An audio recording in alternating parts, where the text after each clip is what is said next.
是否进入最后一场游戏？我深吸一口气，点击了是。本次游戏为全员副本，正在匹配所有玩家。再次睁开眼，我们已身处一个巨大的天平之上，天平的下面则是滚滚的岩浆，不停地发出咕噜咕噜的声音。而我们的对面则是一位身材苗条的女孩。正在众人疑惑不解猜测关卡时，刺耳的喇叭声再度响起。你们是20位阿飘审判官，一直秉持着平等公正的原则。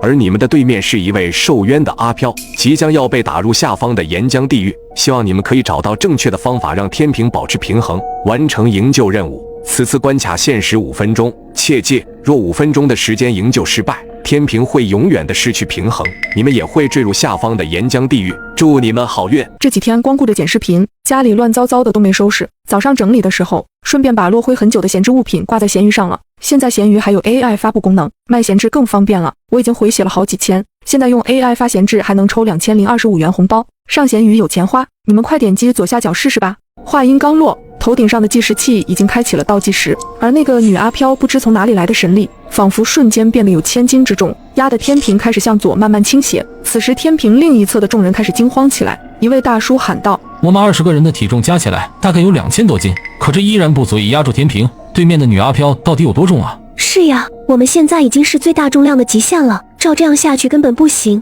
大家快想想办法。这时小美再次站了出来，大家尽量站在天平的最末端，这样可以让我们远离中心点，最大限度地发挥我们的重量优势。然而即便我们集体站到了最末端的位置，却依旧不是女阿飘的对手，甚至天平向左下坠得更快了。此时的时间已经过了2分钟，大家变得更着急了。而刚刚那位大叔因为站得太边缘，突然一个没抓牢，径直地从天平的末端掉了下去，伴随着一声惨叫，大叔瞬间就被滚烫的岩浆烧成了灰烬。然而就在这时，敏锐的青青却察觉到了一丝端倪，我好像知道如何让天平达到平衡了。此话一出，所有人都仿佛抓住了生命稻草，急忙地上前询问什么办法，快说快说。不知道大家有没有注意，在刚刚那位大叔掉入岩浆之后，天平向左倾斜下坠的速度变慢了，也就是说，这局可能根本不是通过重量来让天平达到平衡状态的，而是正如规则中所说的，我们要秉持着平等公正的原则。你们看，对面只有一个女阿飘，然而我们却是一堆人，这恐怕要我们……